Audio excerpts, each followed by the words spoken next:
Gangrene রোধ করার জন্য বাঁ হাতের বিভিন্ন জায়গা থেকে কিছু কিছু অংশ কেটে ফেলে দিতে হয়েছে।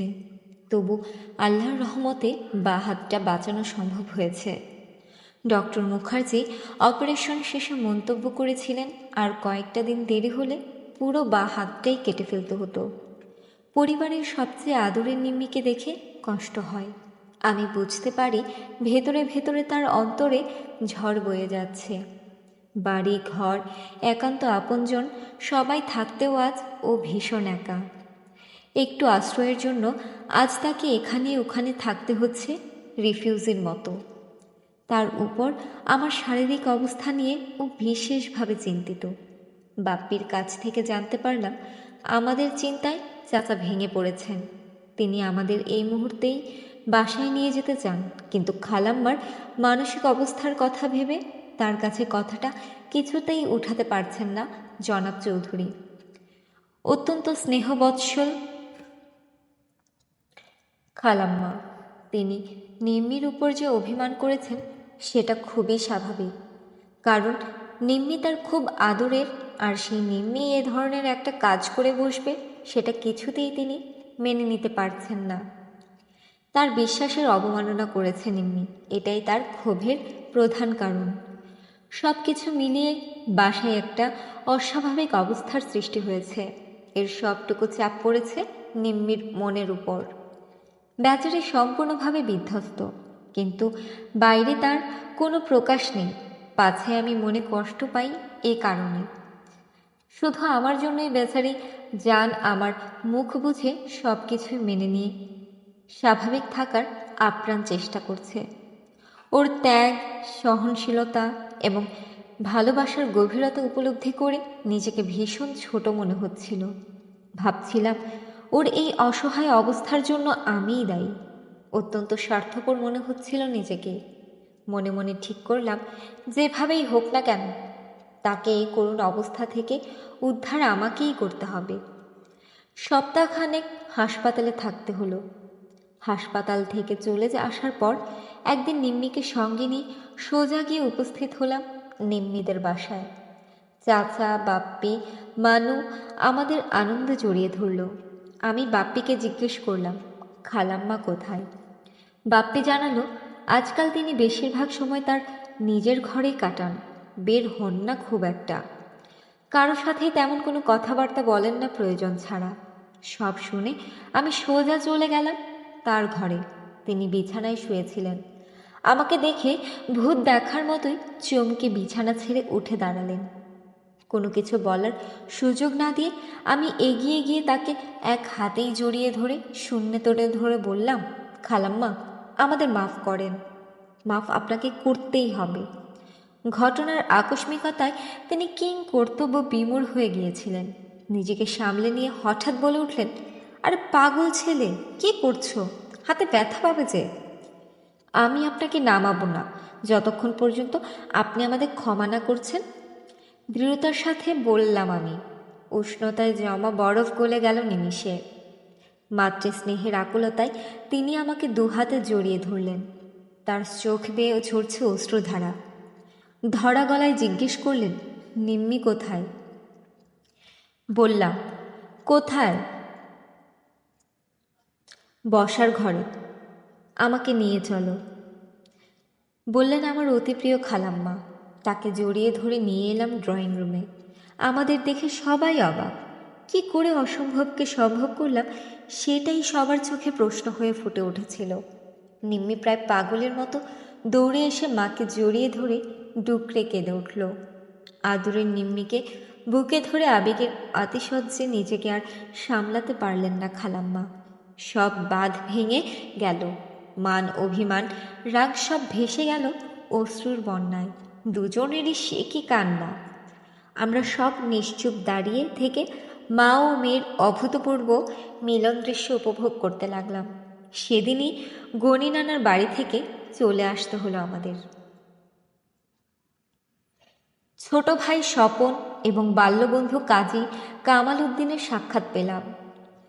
একদিন সকালে ধর্মনগর থেকে ক্যাপ্টেন খায়রুল আনাম আমায় জানালো স্বপন ও বদি অফিসার্স কোর্সে যোগদানের জন্য তারা মূর্তি যাবার পথে ধর্মনগর পৌঁছেছে।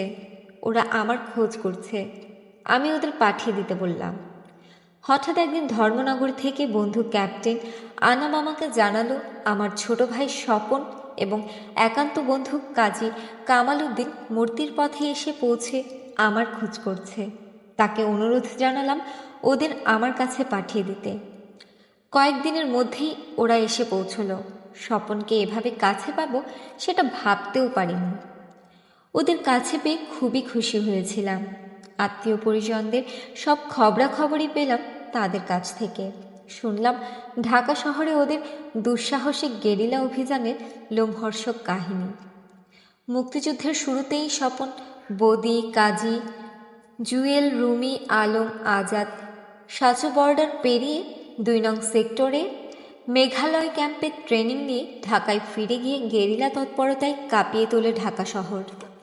পর্যায়ক্রমে তাদের সাথে যোগ দেয় চুল্লু, ফাজলে, মুক্তার, হ্যারিস, তৈয়ব আলী, উলফাত, সামাদ, ফতেহ আলী, মেওয়া, জিয়া, ভুলু, সাইদ এবং আরও অনেকেই। ওদের উপর দায়িত্ব দেওয়া হয়েছে ঢাকায় অবস্থান করে বিভিন্ন অপারেশন পরিচালনা করার, যাতে সারা বিশ্বে বাংলাদেশের মুক্তিযুদ্ধের খবর ছড়িয়ে পড়ে। শুধু তাই নয়, তাদের ওই ধরনের গেরিলা তৎপরতায় এটাও প্রমাণিত হবে যে পুরো বাংলাদেশ খান সেনাদের নিয়ন্ত্রণে রয়েছে বলে যে সরকারি প্রচারণা চালানো হচ্ছে সেটাও সত্যি নয়।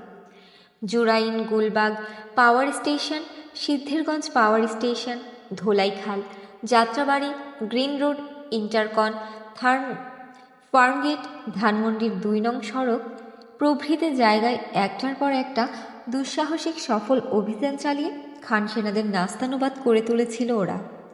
ওদের প্রতিটি মাথার জন্য ২,০০০ টাকা পুরস্কার ঘোষণা করেছিল পাকিস্তানের সামরিক সরকার।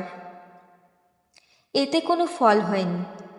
খান সেনাদের সব সতর্কতাকে বুড়ো আঙুল দেখিয়ে তাদের নাকের ডগার উপর দিয়ে জানবাজ মুক্তিপাগল দামাল ছেলেগুলো অসীম সাহসিকতার সাথে করে যাচ্ছিল এক একটা দুঃসাহসিক অভিযান। খান সেনাদের মনে ত্রাসের সঞ্চার করেছিল বিচ্ছুরা।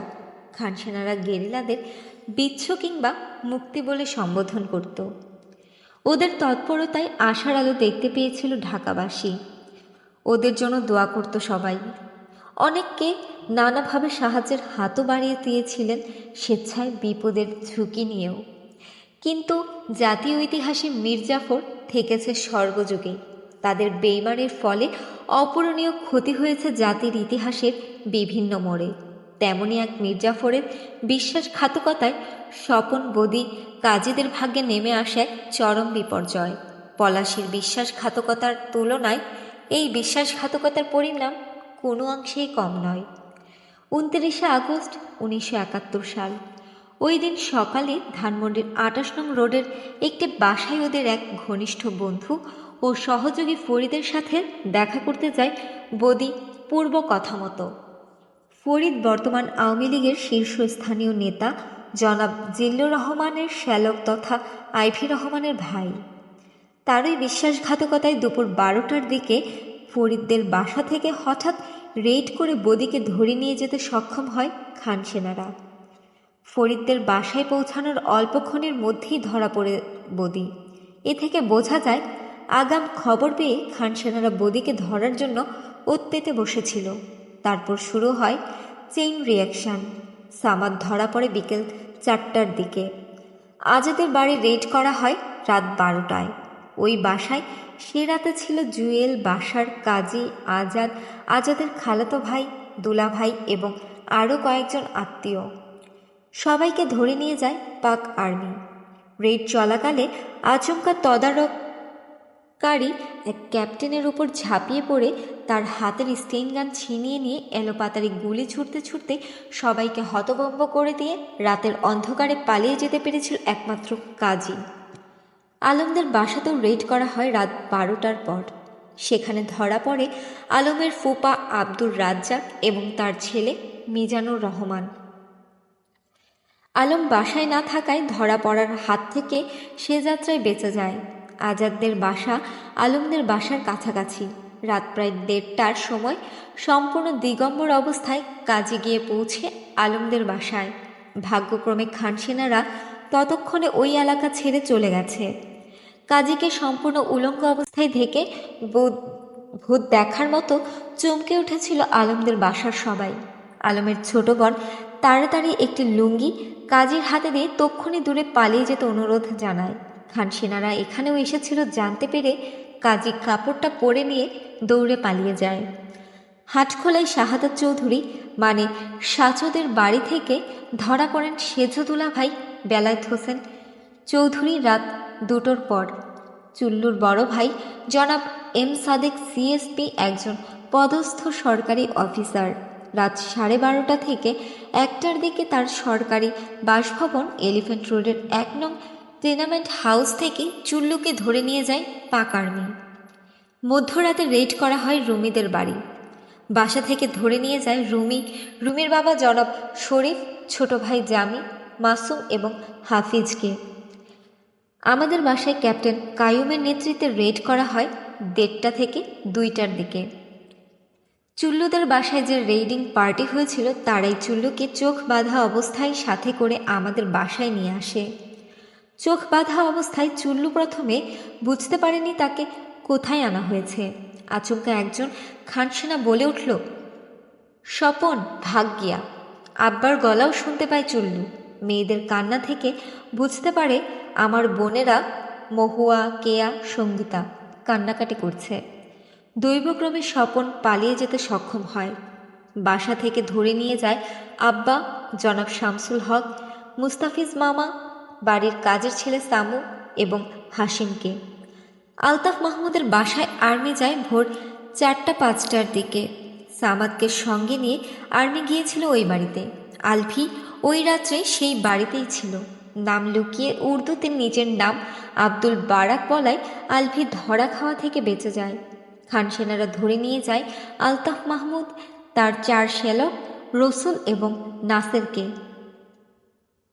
এভাবে স্বাধীনতা সংগ্রামের ইতিহাসে ঢাকায় গেরিলাদের সবচেয়ে কার্যকরী এবং সফল দলটি বিশ্বাসঘাতকতার চক্রান্তের ফলে বিলুপ্ত হয়ে যায়।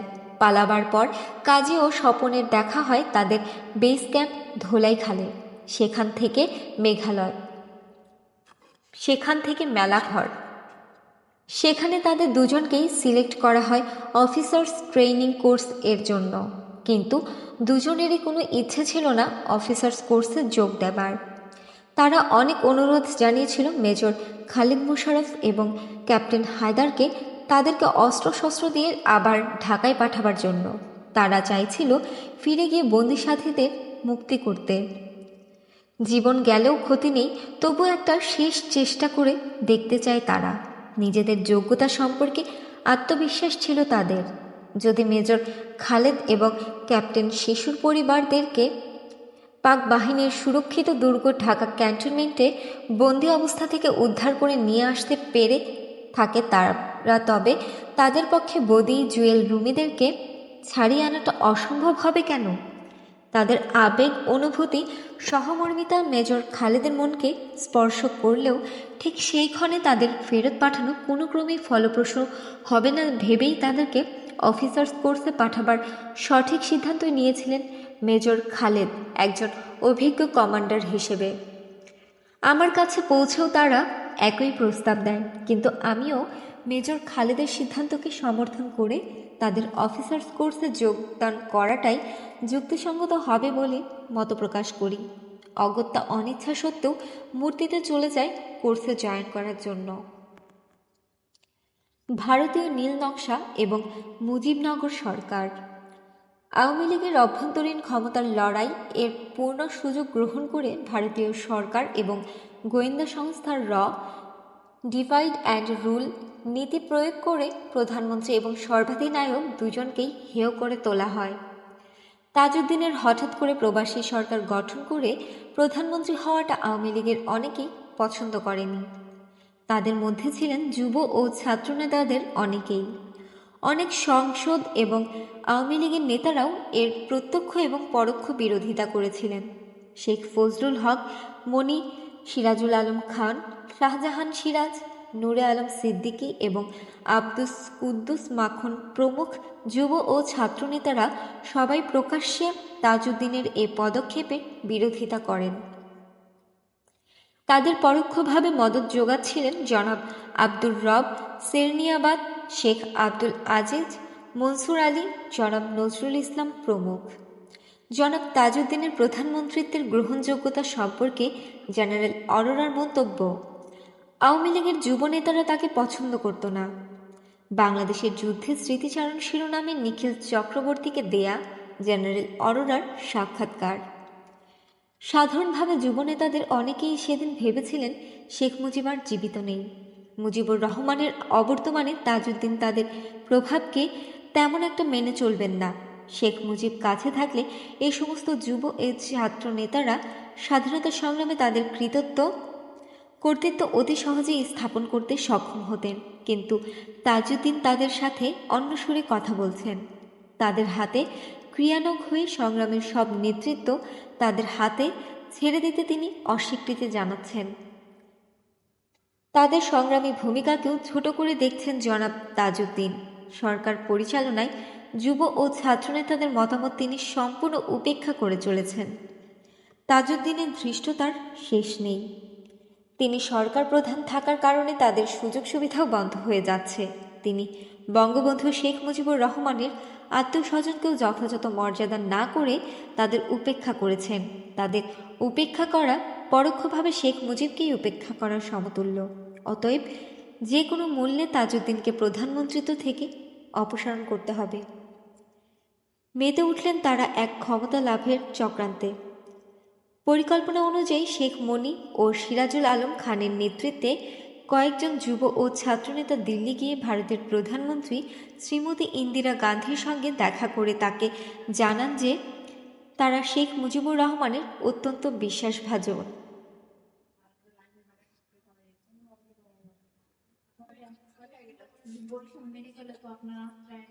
পাক বাহিনীর হাতে শেখ মুজিবের গ্রেফতারের পেছনে জনাব তাজউদ্দিনের হাত রয়েছে। গ্রেফতারের আগে শেখ মুজিব তাদের যে কথা জানিয়ে তাদেরকে ভারত সরকারের সহায়তায় স্বাধীনতা সংগ্রাম পরিচালনা করার নির্দেশ দিয়ে যান। জনাব তাজউদ্দিনের উপর বাংলাদেশ থেকে আগত বেশিরভাগ আওয়ামী লীগ জাতীয় এবং প্রাদেশিক সাংসদদের সমর্থনও নেই। এই অবস্থায় প্রধানমন্ত্রিত্ব করার কোনো অধিকার নেই তাজউদ্দিন সাহেবের। তাদের বক্তব্যের সমর্থনে তারা মুজিবুর রহমানের ভগ্নিপতি জনাব আব্দুর রব সেরনিয়াবাদের একটি চিঠি শ্রীমতী ইন্দিরা গান্ধীকে প্রদান করেন এবং শেখ মুজিবের জ্যেষ্ঠ পুত্র শেখ কামালকে তার সম্মুখে উপস্থিত করেন। তারা শ্রীমতী গান্ধীকে এ কথা বলেও হুঁশিয়ার করে দেন যে তাজউদ্দিন যদি স্বাধীন বাংলাদেশের প্রধানমন্ত্রী থাকেন তবে ভারতের স্বার্থ ক্ষতিগ্রস্ত হবে, কারণ জনাব তাজউদ্দিন শেখ মুজিবের নীতি আদর্শ কিছুতেই বাস্তবায়িত করবেন না। এই পরিপ্রেক্ষিতে দুপক্ষের স্বার্থে তাদের নেতৃত্বে বাংলাদেশ থেকে আগত মুজিব ভক্ত এবং তাদের অনুগত তরুণদের প্রশিক্ষণের ব্যবস্থা করার জন্য তারা শ্রীমতী গান্ধীর কাছে আবেদন জানান। তারা বলেন, শুধুমাত্র এ ধরনের শক্তি গড়ে তোলার মাধ্যমেই স্বাধীনতা উত্তর বাংলাদেশ এবং বন্ধুরাষ্ট্র ভারতের মধ্যে অর্থবহ সম্পর্ক বজিয়ে রাখা সম্ভব। তা না হলে অচিরেই ভারত বিদ্বেষীদের চক্রান্তের শিকারে পরিণত হবে আওয়ামী লীগ সরকার। তাদের এ অনুরোধ সাগ্রহে গ্রহণ করেন শ্রীমতী গান্ধী। সুদূরপ্রসারী নীল নকশার কথা চিন্তা করেই ডিভাইড অ্যান্ড রুল নীতির প্রয়োগের জন্য বিএলএফ পরবর্তীতে নাম বদলিয়ে মুজিব বাহিনীর সৃষ্টি করে সেকেন্ড ফ্রন্ট খোলার সিদ্ধান্ত নেওয়া হয়। এভাবেই সৃষ্টি করা হয়েছিল বিএলএফ ওরফে মুজিব বাহিনী। এই তথ্যগুলো জনাব ওসমানীকে জানাই আমরা। তিনি সেগুলো জনাব তাজউদ্দিনকে জানান। প্রধানমন্ত্রী জনাব তাজউদ্দিন নাকি এই সমস্ত প্রশ্ন নিয়ে দিল্লিতে ভারত সরকারের সঙ্গে আলোচনা করেন এবং প্রতিবিধানের দাবি জানান। কিন্তু জনাব হাকজার ডিপিধর এর রমানাথ রাও এবং জেনারেল ওবান সিং এ ব্যাপারে তাজউদ্দিনকে এড়িয়ে গিয়ে নীরব থাকেন। ফিরে এসে কর্নেল ওসমানীকে সে কথাই বলেছিলেন জনাব তাজউদ্দিন। আমরা পরে কর্নেল ওসমানের কাছ থেকে তার ব্যাখ্যা জানতে পারি। পরবর্তী পর্যায়ে মুজিব বাহিনীকে প্রবাসী বাংলাদেশ সরকারের ফোর্সেস হেডকোয়ার্টার্স এর নিয়ন্ত্রণে আনার আপ্রাণ চেষ্টা করেছিলেন কর্নেল ওসমানী, কিন্তু তার কোনো চেষ্টাই ফলপ্রসূ হয়নি। নিতান্ত অপারগ হয়েই কর্নেল ওসমানীকে বিএলএফ তথা মুজিব বাহিনী সৃষ্টি করার ভারতীয় সিদ্ধান্ত মেনে নিতে হয়। ভারতীয় গোয়েন্দা বাহিনীর সহায়তায় ক্যাপ্টেন জলিলের ফোর্ট উইলিয়ামের পূর্বাঞ্চলীয় হেডকোয়ার্টার্সের কর্মকর্তাদের সাথে গোপন যোগাযোগ এবং একটি বিষয় পরিষ্কার হয়ে উঠল। ভারতীয় সরকার শুধুমাত্র প্রবাসী সরকার এবং মুক্তিবাহিনীর সদর দপ্তরের মাধ্যমেই বাংলাদেশের স্বাধীনতা সংগ্রাম এবং রাজনৈতিক গতিধারাকে নিয়ন্ত্রণ করছিল তা নয়, তারা ক্ষমতাধর কমান্ডারদের সাথেও সম্পর্ক গড়ে তোলার চেষ্টা করছিল। অত্যন্ত চতুরতার সাথে তারা তাজউদ্দিনের প্রবাসী সরকারের মধ্যে অন্তর্দ্বন্দ্ব সৃষ্টি করে তাকে দুর্বল করে চাপের মুখে রাখছিল, যাতে তিনি তাদের নিয়ন্ত্রণের মধ্যে থাকতে বাধ্য হন। অপরদিকে মুজিবনগর সরকার ও মুক্তিযোদ্ধাদের সর্বাধিনায়ক জনাব ওসমানীর মধ্যেও দ্বন্দ্ব সৃষ্টি করে কর্নেল ওসমানের ক্ষমতা সীমিত করে রাখা হচ্ছিল একইভাবে। কর্নেল ওসমানীকে সাইড ট্র্যাক করে প্রবাসী সরকার ও ভারতীয় কর্তৃপক্ষের এ ধরনের কার্যকলাপে কর্নেল ওসমানী ওতে যুক্তিসঙ্গত কারণেই ভীষণভাবে অপমানিত বোধ করছিলেন। তার বক্তব্য ছিল পরিষ্কার, ভারত বন্ধুরাষ্ট্র হিসেবে বাংলাদেশের স্বাধীনতা সংগ্রামে তাদের বক্তব্য অনুযায়ী মানবিক কারণে সাহায্য দিতে সম্মত হয়েছে, সেটার জন্য বাঙালি জাতি কৃতজ্ঞ। কিন্তু স্বাধীনতা সংগ্রামটা পূর্ব বাংলার ৮ কোটি বাঙালির নিজস্ব সংগ্রাম। এই সংগ্রাম তাদেরই সংগঠিত করতে হবে, যে কোনো ত্যাগের বিনিময়ে তাদেরকেই অর্জন করতে হবে। জাতীয় স্বাধীনতা সংগ্রামের নেতৃত্ব ও সব দায়িত্বও থাকতে হবে মুক্তিফৌজ কমান্ডো ও প্রবাসী বাংলাদেশ সরকারের অধীনে। জনাব ওসমানী নীতির এ প্রশ্নে কখনোই আপোষ করেননি। এ বিষয় নিয়ে তৎকালীন পরে প্রবাসী সরকারের নেতৃত্বের সাথে অনেক বিতর্ক হয়েছে তার, কিন্তু তার এই নীতির প্রতি সমর্থন দেননি আওয়ামী লীগের বেশিরভাগ নেতৃত্ব ও গণপরিষদ সদস্যরা। তারা তখন নিজ নিজ ক্ষমতার বলয় তৈরি করতে ব্যস্ত। তাদের প্রায় সবার মাঝেই এক ধরনের উদ্ভট চিন্তা কাজ করছিল। শুধু রাজনৈতিক নেতৃবৃন্দই নয়, অনেক আমলা এমনকি মুক্তিযোদ্ধাদের সুবিধাবাদী নেতৃত্বের মাঝেও সেই একই চিন্তার প্রতিফলন দেখা যাচ্ছিল। তাদের ধারণা ছিল মুক্তিযুদ্ধ যে কারণেই হোক শুরু হয়ে গেছে। প্রতিরোধ সংগ্রামকালে পূর্ব পাকিস্তানের প্রায় সব অঞ্চল থেকে কোটি কোটি টাকা ও সম্পদ লুণ্ঠন করে নিয়ে হিজরত করে চলে আসা হয়েছে নিরাপদ আশ্রয় ভারতে। একজন মুক্তিযোদ্ধা হিসেবে বলতে লজ্জা লাগলেও বলতে হচ্ছে, পূর্ব পাকিস্তান থেকে পালিয়ে আসা অনেক বুদ্ধিজীবী ও হোমরা চোমরা পদস্থ ব্যক্তিরাও মুক্তিযোদ্ধাদের বীরত্বপূর্ণ মুক্তি সংগ্রামকে দেখতেন অত্যন্ত নেতিবাচক দৃষ্টিতে। তারা মনে করতেন বাঙালি মুক্তিযোদ্ধারা কখনোই পাকিস্তান হানাদার বাহিনীকে পরাস্ত করে দেশ স্বাধীন করতে সক্ষম হবে না। পাকিস্তান বাহিনীকে পরাজিত করতে সরাসরি ভারতীয় সেনাবাহিনীর হস্তক্ষেপ অবশ্যই অতি প্রয়োজনীয়। রক্তক্ষয়ী দীর্ঘস্থায়ী সংগ্রামে অংশগ্রহণ করার ইচ্ছা অথবা যোগ্যতা তাদের অনেকেরই ছিল না। যুদ্ধের ঝুঁকি এবং কষ্ট ও ত্যাগ স্বীকার করতেও তারা ছিলেন নারাজ। এতে করেই তাড়াতাড়ি হজ শেষ করে প্রবাসী জীবনকে কষ্ট থেকে রেহাই পেয়ে দেশে ফিরে লুটপাটের কালো টাকার আয়েশি জীবন খুব তাড়াতাড়ি আবার শুরু করতে পারা যাবে একমাত্র ভারতীয় বাহিনীর প্রত্যক্ষ হস্তক্ষেপের মাধ্যমেই। ভারতে হজ করার স্ট্যাম্প যখন একবার নিতে সক্ষম হয়েছেন, তারা তখন দেশে ফেরার পরে তাদের রাজ কায়েম করার পথে বাধা কোথায়। তাই যত তাড়াতাড়ি সম্ভব দেশটাকে স্বাধীন করে দেবার জন্য তাদের একাংশ গোড়া থেকেই ভারত সরকারের বিভিন্ন মহলে জোর লবিং শুরু করে দিয়েছিলেন। সমস্ত প্রবাসী সরকারের মধ্যে শুধুমাত্র দুজন শুরু থেকে শেষ পর্যন্ত এ ধরনের উদ্যোগের বিরোধিতা দৃঢ়তার সাথে করে গিয়েছিলেন। তাদের একজন হলেন কর্নেল ওসমানী এবং দ্বিতীয় ব্যক্তি হলেন জনাব খন্দকার মোশতাক আহমদ। এই দুইজন ছাড়া সিনিয়র রাজনৈতিক নেতৃত্বের প্রায় সবাই এবং আমলাদের উচ্চপদস্থ প্রভাবশালী ব্যক্তিদের অনেকেই ভারতের প্রত্যক্ষ হস্তক্ষেপের মাধ্যমে বাংলাদেশের স্বাধীনতা লাভের পক্ষপাতিত্ব করছিলেন। পরবর্তীকালে সিজারিয়ান অপারেশনের মাধ্যমে বাংলাদেশের প্রিম্যাচিওর বার্থের জন্য মূলত এরাও দায়ী ছিলেন অনেকাংশে। কিন্তু বেশিরভাগ মুক্তিযোদ্ধা আমলাতন্ত্রের তরুণ সদস্যরা এভাবে অপরের কৃপায় বাংলাদেশকে স্বাধীন করার উদ্যোগের ঘোর বিরোধী ছিলেন। এ নিয়ে প্রবীণদের সাথে তরুণদের দ্বন্দ্ব ক্রমশই বেড়ে উঠছিল প্রতিদিন।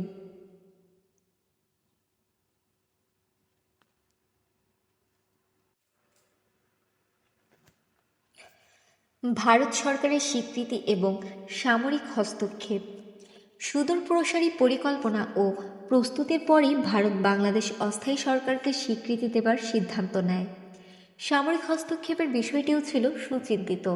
এই ঘটনার পর আওয়ামী লীগের অন্তর্দ্বন্দ্ব প্রকাশ্য রূপ নেয়। ভারত সরকার চিন্তিত হয়ে পড়ল এবং বাংলাদেশ সমস্যার একটি আশু সমাধানের জন্য মরিয়া হয়ে উঠল। মুক্তি সংগ্রাম দীর্ঘস্থায়ী হলে অবস্থা তাদের নিয়ন্ত্রণের বাইরে চলে যাবে, সেটাই ছিল তাদের মূল আশঙ্কা। এই অবস্থার পরিপ্রেক্ষিতে জনাব তাজউদ্দিন প্রবাসী সরকারের তরফ থেকে ভারত সরকারকে বোঝালেন, দুপক্ষের স্বার্থ রক্ষার্থে বাংলাদেশ প্রবাসী সরকারকে স্বীকৃতি দিয়ে অনতিবিলম্বে ভারতীয় সামরিক অভিযান চালিয়ে বাংলাদেশকে স্বাধীন করে ফেলতে হবে। ভারত সরকার তাজউদ্দিন সরকারের আবেদনে সন্তুষ্টি প্রকাশ করলেও হঠাৎ করে তখনই এককভাবে বাংলাদেশকে স্বীকৃতি দিতে রাজি হলো না। শ্রীমতী ইন্দিরা গান্ধী ঠিক করলেন, বিশ্ব নেতৃবৃন্দ বিশেষ করে পরাশক্তিধর দেশগুলোর মনোভাব জানার পরই এ ব্যাপারে সিদ্ধান্ত নেবেন। তিনি আমেরিকা, সোভিয়েত ইউনিয়ন এবং পশ্চিম ইউরোপের কয়েকটি দেশে এক ঝটিকা সফরে বেরিয়ে পড়লেন। সবখানেই তিনি নেতৃবৃন্দের সাথে বাংলাদেশ সমস্যা এবং ভারতের অবস্থান সম্পর্কে আলোচনা করলেন। বর্বর সেনা সন্ত্রাসের ফলে আগত শরণার্থীদের মানবিক কারণে ভারতের মাটিতে আশ্রয় দেওয়ার জন্য নেতারা ভারত সরকারের প্রশংসা করলেও মার্কিন যুক্তরাষ্ট্র এবং পশ্চিম ইউরোপীয় দেশগুলোর নেতারা বাংলাদেশ সমস্যাকে পাকিস্তানের একটি অভ্যন্তরীণ সমস্যা হিসেবেই আখ্যায়িত করেন এবং পরিষ্কারভাবে ইন্দিরা গান্ধীকে জানিয়ে দেন, এই সমস্যার পরিপ্রেক্ষিতে সরাসরিভাবে ভারতীয় যে কোনো সামরিক পদক্ষেপ তাদের জন্য উদ্বেগের কারণ হয়ে উঠবে। শরণার্থীদের কষ্ট লাঘবের জন্য এবং ভারতের উপর যে অর্থনৈতিক চাপের সৃষ্টি হয়েছে সেটা কমানোর জন্য পর্যাপ্ত পরিমাণে আর্থিক এবং সামগ্রিক সাহায্যের প্রতিশ্রুতি দিয়েছিলেন সব নেতারাই। রিলিফের সামগ্রী নিয়েও পড়ে উঠেছে অনেক কেলেঙ্কারি। বিপুল পরিমাণের রিলিফ সামগ্রীর কতটুকু পেয়েছিল শরণার্থীরা, তার জবাব একমাত্র দিতে পারে তৎকালীন প্রবাসী সরকারের কর্ণধাররাই। আমার জানা মতে প্রাপ্ত রিলিফ সামগ্রীর একটা ক্ষুদ্র অংশই ভারত এবং প্রবাসী সরকারের উদ্যোগে বিতরণ করা হয়েছিল শরণার্থীদের মাঝে। রিলিফ সামগ্রীর সিংহভাগই বেমালুম হজম করে নিয়েছিল ভারত সরকার। বিদেশ সফর থেকে শ্রীমতী গান্ধী বুঝতে পারেন, পাকিস্তানের বিরুদ্ধে কোনোরূপ সামরিক অভিযান চালালে মার্কিন যুক্তরাষ্ট্র এবং পশ্চিম ইউরোপীয় দেশগুলো তাকে সমর্থন করবে না। পক্ষান্তরে এশীয় পরাশক্তির গণচীন হয়তো বা প্রত্যক্ষভাবে জড়িয়ে যেতে পারে পাকিস্তানের পক্ষে এ ধরনের সংঘাতে। সেক্ষেত্রে ভারতের একক আগ্রাসন ব্যর্থ হয়ে যেতে পারে। এই পরিস্থিতির মোকাবেলা করার জন্য সোভিয়েত ইউনিয়নের পূর্ব প্রস্তাবিত নিরাপত্তা এবং বন্ধুত্ব চুক্তি সই করার সিদ্ধান্ত গ্রহণ করেন শ্রীমতী গান্ধী ও তার সরকার।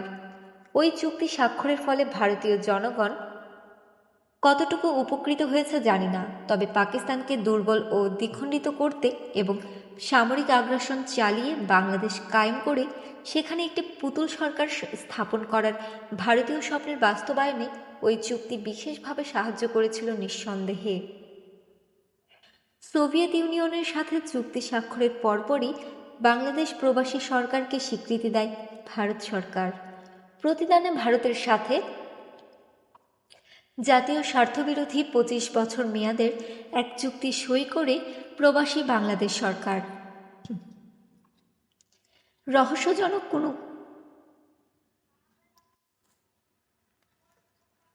কারণবশত আজ পর্যন্ত সেই চুক্তির বিষয়বস্তু গোপন রাখা হয়েছে দেশের জনগণের কাছ থেকে। মুজিবনগর সরকার এবং আওয়ামী লীগের বেশিরভাগ সাংসদ ওই চুক্তিকে সমর্থন করে। বিরোধিতা করেছিলেন মাত্র দুজন, কর্নেল ওসমানী এবং খন্দকার মোশতাক আহমদ। মুক্তিযোদ্ধাদের বেশিরভাগই এ ধরনের চুক্তির ঘোর বিরোধিতা করেছিলেন, কিন্তু সব বিরোধিতা উপেক্ষা করে তাজউদ্দিন সরকার এক অসম চুক্তির নাগপাশে আবদ্ধ করলেন বাংলাদেশের ভবিষ্যৎকে। ভারতের সাথে দীর্ঘ ২৫ বছরের এ অসম চুক্তি জাতীয় ইতিহাসে এক কালো অধ্যায়। এ চুক্তি স্বাক্ষরিত হওয়ার পর বাংলাদেশে ভারতীয় সামরিক হস্তক্ষেপ তথা পাক ভারত যুদ্ধ প্রায় অবধারিত হয়ে ওঠে। মুক্তিবাহিনীর দেশপ্রেমিক অংশ বরাবরই মুক্তি সংগ্রামে ভারতীয় সেনাবাহিনীর সরাসরি হস্তক্ষেপের বিরোধিতা করে আসছিলেন।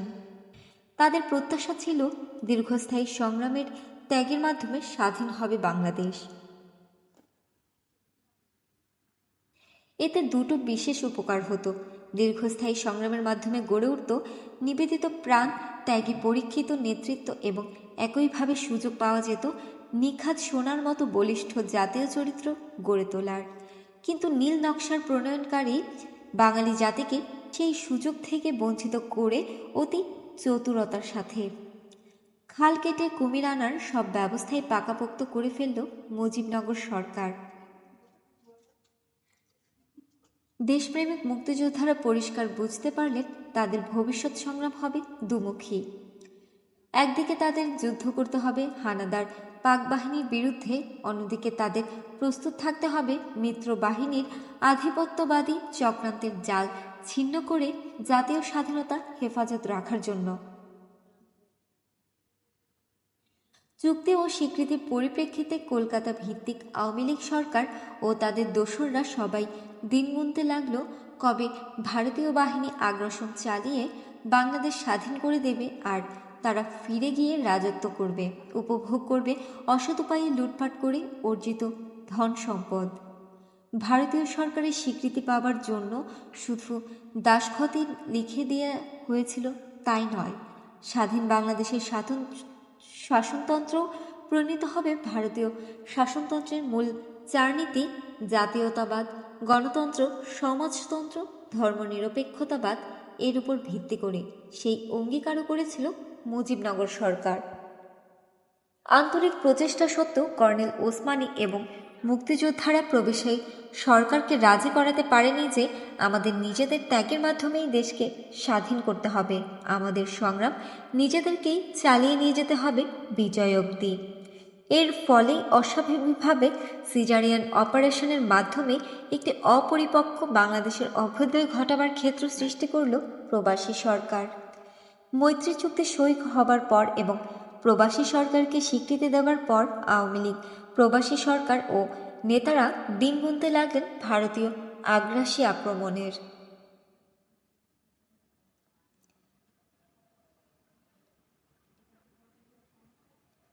তথাকথিত মিত্রবাহিনীর কালো ছায়ার আচ্ছাদনে ঢাকা পড়ে যায় মুক্তিফৌজ এবং জনগণের বীরগাথা, আত্মত্যাগ এবং সাহসিকতা। যৌথ কমান্ড স্থাপিত হলো, কিন্তু মুক্তিফৌজের সর্বাধিনায়ক কর্নেল ওসমানীকে সব ব্যাপারেই পাশ কাটিয়ে চলার নীতি গ্রহণ করা হয়। নভেম্বর মাসে যুদ্ধের তীব্রতা বৃদ্ধি পায় ব্যাপকভাবে। বর্ডারের সম্মুখ সংঘর্ষের মাত্রা ক্রমেই বেড়ে চলেছে। ভারত সরকার ইতিমধ্যে ভারতীয় সেনাবাহিনীকে পাক বাহিনীর মোকাবেলা করার জন্য প্রয়োজনে বাংলাদেশের সীমানার ভেতরে প্রবেশ করার অনুমতি প্রদান করেছে। গঠন করা হয়েছে মুক্তিফৌজ ও ভারতীয় বাহিনীর যৌথ কমান্ড। যৌথ কমান্ড গঠিত হবার পর ভারতীয় কমান্ডারদের প্রচণ্ড প্রভাবে কর্নেল ওসমানী এবং তার হেডকোয়ার্টার্স প্রকৃত অর্থে অকেজো হয়ে পড়েছে। বাংলাদেশে আক্রমণের পরিকল্পনা এককভাবে ভারতীয় বাহিনীর ইস্টার্ন কমান্ডই প্রণয়ন করার দায়িত্ব গ্রহণ করে কর্নেল ওসমানীকে সম্পূর্ণভাবে উপেক্ষা করে প্রেসিডেন্ট ইয়াহিয়া খান যুদ্ধের আভাস পেয়ে জনাব ভুট্টোকে তার বিশেষ দূত হিসেবে চীনে পাঠালেন ভারতীয় যে কোনো আগ্রাসনের বিরুদ্ধে পাকিস্তানের পক্ষে সমর্থন আদায় করার জন্য। কিন্তু পিকিংয়ে গণচীনের নেতৃবৃন্দ জনাব ভুট্টোকে পরিষ্কারভাবে জানিয়ে দেন, পূর্ব পাকিস্তানে সৃষ্ট রাজনৈতিক পরিস্থিতির সুযোগ গ্রহণ করে পাকিস্তানের আভ্যন্তরীণ ব্যাপারে ভারতীয় সামরিক হস্তক্ষেপকে গণচীন পাকিস্তানকে দ্বিখণ্ডিত করার হীন চক্রান্ত হিসেবেই দেখবে এবং সেই পরিপ্রেক্ষিতে ভারতের সাথে যে কোনো সামরিক সংঘাতে নীতিগতভাবে তারা পাকিস্তানের পক্ষেই থাকবে। একই সাথে জনাব ভুট্টোর মাধ্যমে তারা পাকিস্তানের সামরিক জান্তাকে পরামর্শ দিয়েছিলেন যথাশীঘ্র সম্ভব পূর্ব পাকিস্তানের জনগণের ইচ্ছানুযায়ী বর্তমান সমস্যার একটি রাজনৈতিক সমাধান খুঁজে বের করার জন্য। তাদের কনসিডার্ড অপিনিয়ন ছিল বর্তমান পরিস্থিতিতে শুধুমাত্র একটি যুক্তিসঙ্গত এবং গ্রহণযোগ্য রাজনৈতিক সমাধানের মাধ্যমেই পাকিস্তানের অখণ্ডতা বজায় রাখা সম্ভব। বল প্রয়োগ করে এই সমস্যার সমাধান কখনো সম্ভব হবে না। চীনা নেতৃবৃন্দের উক্তি থেকে দুটো বিষয় পরিষ্কার হয়ে ওঠে। প্রথমত, গণচীন একদিকে পূর্ব পাকিস্তানের রাজনৈতিক সমস্যা নিরসনের জন্য পাকিস্তানের শাসক গোষ্ঠীকে বাঙালিদের কাছে গ্রহণযোগ্য একটি সমাধান পেশ করার যুক্তিসঙ্গত পরামর্শ দেন। দ্বিতীয়ত, পূর্ব পাকিস্তানের সমস্যার কোনো সমাধান করতে ব্যর্থ হলে সেই সুযোগে উপমহাদেশে ভারতীয় সম্প্রসারণবাদের নগ্ন থাবা বিস্তার করার চক্রান্তের ব্যাপারেও তারা বন্ধুরাষ্ট্র পাকিস্তানকে হুঁশিয়ার করে দেন। কিন্তু দেশে ফিরে জনাব ভুট্টো প্রেসিডেন্ট ইয়াহিয়া খান ও সামরিক জান্তার কাছে চীনা নেতৃবৃন্দের বন্ধুসুলভ এবং যুক্তিসম্পন্ন অভিমতের অপব্যাখ্যা দেন। তিনি বলেন, ভারতের সাথে সামরিক সংঘর্ষে চীন পাকিস্তানকে সার্বিকভাবে সাহায্য করবে। প্রয়োজনে গণচীন প্রত্যক্ষভাবে পাকিস্তানের পক্ষ হয়ে ভারতের বিরুদ্ধে যুদ্ধ করতেও দ্বিধাবোধ করবে না। এ ধরনের আভাসই নাকি তিনি পেয়েছিলেন চীনা নেতৃবৃন্দের কাছ থেকে একান্ত বৈঠকে। পক্ষান্তরে ভারতীয় সরকার বুঝতে পেরেছিল গণচীন বাংলাদেশের ব্যাপারে একটি রাজনৈতিক সমাধানের পক্ষে। তাছাড়া সদ্য সমাপ্ত রুশ ভারত মৈত্রী চুক্তির পরিপ্রেক্ষিতে পাক ভারত যুদ্ধে গণচীনের প্রত্যক্ষভাবে জড়িয়ে পড়ার সম্ভাবনা খুবই কম বলেও ধারণা পোষণ করছিল ভারত সরকার। এ ধরনের চিন্তাভাবনার পেছনে যথেষ্ট যুক্তি ছিল। এ অবস্থায় ঝটিকা অভিযান চালিয়ে পূর্ব পাকিস্তানকে স্বাধীন করে সেখানে তাদের পছন্দের সরকার কায়েম করতে পারা যাবে সহজেই। এ ধরনের বিশ্লেষণের পরেই যুদ্ধ ঘোষণা করার সিদ্ধান্ত গ্রহণ করে ভারত সরকার। যুদ্ধের জন্য অতি প্রয়োজনীয় আনুষঙ্গিক সব প্রস্তুতি সম্পন্ন করেই সামরিক আগ্রাসনের সিদ্ধান্ত নিয়েছিল ভারত সরকার। এবারের যুদ্ধের প্রেক্ষাপট অতীতের পাক ভারত যুদ্ধের প্রেক্ষাপট থেকে সম্পূর্ণ ভিন্ন।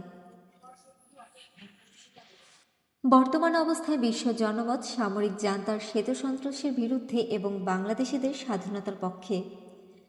মানবাধিকার এবং শরণার্থীর প্রশ্নে সারা বিশ্বের সহানুভূতিও ভারতের পক্ষে। মার্কিন যুক্তরাষ্ট্র কিংবা গণচীন যদি জিও স্ট্র্যাটেজিক কারণে কোনো পদক্ষেপ নেবার চেষ্টা করে, তবে তাদের পরম শত্রু সোভিয়েত ইউনিয়ন প্রতিক্রিয়ায় মৈত্রী চুক্তির আচ্ছাদনে নিশ্চুপ বসে না থেকে ভারতের পক্ষ নেবে নিশ্চিতভাবে। ফলে বেঁধে যাবে তৃতীয় বিশ্বযুদ্ধ। বর্তমানে বাস্তব অবস্থার পরিপ্রেক্ষিতে একটা বিশ্বযুদ্ধ শুরু করার দায়-দায়িত্ব নিজেদের কাঁধে নিতে চাইবে কিনা যুক্তরাষ্ট্র অথবা গণচীন, সে বিষয়ে যথেষ্ট সন্দেহ রয়েছে। সবচেয়ে বড় কথা, পূর্ব পাকিস্তানের ৮ কোটি জনগণ আজ পাকিস্তানের স্বৈরশাসনের বিরুদ্ধে। মুক্তিবাহিনীর দেশব্যাপী প্রচণ্ড তৎপরতায় পূর্ব পাকিস্তানে অবস্থিত প্রাগ বাহিনীর অবস্থান সম্পূর্ণরূপে বিপর্যস্ত এবং যে কোনো যুদ্ধের জন্য অত্যাবশ্যকীয় ফ্যাক্টর সৈনিকদের মনোবলও সম্পূর্ণভাবে ভেঙে পড়েছে। খান সেনারা সার্বিকভাবে শুধু দুর্বল হয়ে পড়েছিল তাই নয়, তাদের strategic locations, line of communication, defensive positions, supply points, reinforcement capabilities, battle practice, logistic support line, এ সমস্ত গুরুত্বপূর্ণ গোপনীয় বিষয়ে সব খবরাখবরই এখন রয়েছে ভারতীয় বাহিনীর নখদর্পণে। এসব খবর সংগ্রহ করা হয়েছে মুক্তিবাহিনীর ইন্টেলিজেন্স ইউনিট এবং সেক্টরগুলোর নিজস্ব গোয়েন্দা তৎপরতার মাধ্যমে। বাংলাদেশের আপামর জনসাধারণের বিরোধিতার মুখে পূর্ব পাকিস্তানে পশ্চিমাদের জবরদখল আজ অযৌক্তিক হয়ে পড়েছে। শত্রুপক্ষের অবস্থা বর্তমানে টোটালি আনটেনিয়েবল। প্রয়োজন শুধু সুযোগ মতো আক্রমণের ধাক্কা, তাহলেই কেল্লা ফতে হবে। সুযোগ এসে গেল। ৩রা ডিসেম্বর বিকেল ৫টা ৪৫ মিনিটে আকস্মিকভাবে পাকিস্তান এয়ারফোর্স এমটিপ স্টিক করে বসল ভারতের বিভিন্ন জায়গার স্ট্র্যাটেজিক টার্গেটগুলোর উপর। একই সাথে আঘাত হানা হলো শ্রীনগর, অভিন্তিপুর, পাঠানকোট, উত্তরলাই, মধুপুর, আম্বালা এবং আগ্রা বিমান ঘাঁটির উপর। ঠিক সেই সময়ে শ্রীমতী ইন্দিরা গান্ধী কলকাতায় এক জনসভায় ভাষণ দিচ্ছিলেন। বিমান হামলার খবর পেয়ে তাকে দেয়া মাত্র তিনি মুহূর্তে সিদ্ধান্ত নিয়ে ওই জনসভাতেই পাকিস্তানের বিরুদ্ধে সর্বাত্মক পাল্টা আক্রমণের ঘোষণা দিলেন। কলকাতা থেকে সেদিন সন্ধ্যায় দিল্লি ফেরার আগেই ইস্টার্ন কমান্ডের অ্যাংই GOC general officer commanding general অরোরাকে দিল্লির সেনা সদর থেকে হুকুম দেওয়া হলো পূর্ব পাকিস্তানের সর্বাত্মক হামলা চালাবার জন্য। জেনারেল অরোরার অধীনে দেওয়া হলো 3টি স্বয়ংসম্পূর্ণ আর্মি কোর, 2য়, 3য় এবং 4র্থ কোর। এছাড়াও দেয়া হলো কমিউনিকেশন জোন হেডকোয়ার্টার্স, আরও একটি ভ্রাম্যমাণ আর্মি ইউনিট। এছাড়া 2য় কোরের অধীনে দেওয়া হয়েছিল অতিরিক্ত একটি মিডিয়াম আর্মড রেজিমেন্ট এবং একটি লাইট আর্মড রেজিমেন্ট। এই কোরের কমান্ডার ছিলেন lieutenant general TN Raina. Headquarters Krishnanagar. এই কোরের অধীনে দেওয়া হয়েছিল অতিরিক্ত আরও একটি মিডিয়াম আর্টিলারি রেজিমেন্ট ও একটি ইঞ্জিনিয়ার্স এর ব্রিজিং ইউনিট। 33 কোরের কমান্ডার ছিলেন lieutenant general ML Thapa. Headquarters Siliguri. এই কোরের অধীনে দেওয়া হয়েছিল অতিরিক্ত একটি লাইট আর্মড রেজিমেন্ট, একটি মিডিয়াম আর্টিলারি রেজিমেন্ট এবং একটি ইঞ্জিনিয়ার্সের ব্রিজিং ইউনিট। 101 কমিউনিকেশন জোনের কমান্ডার ছিলেন প্রথম দিকে লেফটেন্যান্ট জেনারেল গিল, পরে লেফটেন্যান্ট জেনারেল নাগরাকে তার স্থলাভিষিক্ত করা হয়। হেডকোয়ার্টার্স গৌহাটি। এই ফরমেশনের 4র্থ কোরের হেডকোয়ার্টার্স ছিল আগরতলায়। কোর কমান্ডার ছিলেন লেফটেন্যান্ট জেনারেল সাগাত সিং। এই কোরের অধীনে অতিরিক্তভাবে দেওয়া হয় একটি মিডিয়াম আর্টিলারি রেজিমেন্ট এবং 2টো লাইট আর্মড রেজিমেন্ট। সব মিলিয়ে পূর্ব রণাঙ্গনে ভারতীয় সৈন্য সংখ্যা ছিল 5 লক্ষেরও বেশি। তার সাথে ছিল পর্যাপ্ত পরিমাণের রণসম্ভার। সেই সময় পূর্ব পাকিস্তানে অবস্থিত প্রায় 1 লক্ষ খান সেনার বিরুদ্ধে যুদ্ধ করার জন্য এ ধরনের বিশাল বাহিনী মোতায়েন করার প্রয়োজন ছিল না। এই বিশাল সৈন্য সমাবেশ ঘটানো হয়েছিল গণচীনের তরফ থেকে যদি কোনো সামরিক পদক্ষেপ নেওয়া হয় তার মোকাবেলা করার লক্ষ্যেই। যাই হোক, প্রয়োজনীয় এয়ার ও নেভাল কভার এবং প্রায় 2 লক্ষ মুক্তিযোদ্ধাদের সাথে বিশাল ভারতীয় বাহিনী একই সময়ে সব সেক্টর থেকে আক্রমণ চালালো। সব সেক্টরেই ভারতীয় বাহিনীর অগ্রসর হওয়ার জন্য রাস্তা করে ব্রিজ হেড তৈরি করে দিচ্ছিল মুক্তিবাহিনীর বীর মুক্তিযোদ্ধারাই। ওই সময় ব্রিজ হেড তৈরি করা সম্ভব হয়েছিল বলে অতি সহজেই শত্রুপক্ষের ডিফেন্স ভেদ করে ঢাকা অভিমুখে তড়িৎ গতিতে এগিয়ে যেতে পেরেছিল ভারতীয় মিত্রবাহিনী। যুদ্ধের এই গুরুত্বপূর্ণ পর্যায়ে কর্নেল ওসমানীকে সম্পূর্ণরূপে পাশ কাটিয়ে চলেছিল ভারতীয় সেনা কমান্ড। ভারতীয় সেনাবাহিনীর স্ট্র্যাটেজি ছিল যত তাড়াতাড়ি সম্ভব শত্রুপক্ষের ডিফেন্স লাইন ভেদ করে তাদের উইথড্রয়াল এর পথ কাট অফ করে তাদেরকে ছোট ছোট অংশে বিভক্ত করে পরাজিত করে ঢাকা অবরোধ করা এবং পাক বাহিনীকে সারেন্ডার করতে বাধ্য করা। বাংলাদেশে অবস্থিত পাক বাহিনী তাদের চেয়ে সংখ্যায় 6-7 গুণ বড় ভারতীয় বাহিনী এবং মুক্তিফৌজের প্রচণ্ড আক্রমণের মুখে মাত্র 12 দিনের যুদ্ধে অতি করুণ অবস্থায় আত্মসমর্পণ করতে বাধ্য হয়। বাংলাদেশের জনগণের অসহযোগিতা এবং মুক্তিবাহিনীর দুঃসাহসিক গেরিলা তৎপরতা পাক বাহিনীর যুদ্ধস্পৃহা এবং মনোবল একদম নষ্ট করে দিয়েছিল। অন্য সব কারণের মধ্যে এটাই ছিল প্রধান কারণ যার জন্য পাক বাহিনীকে অতি অল্প সময়েই যুদ্ধের শোচনীয়ভাবে পরাজয় বরণ করে নিয়ে তার আত্মসমর্পণ করতে হয়েছিল। এভাবে 16 ডিসেম্বর 1971 সালে পাক বাহিনীর আত্মসমর্পণের ফলে স্বাধীনতা লাভ করে বাংলাদেশ।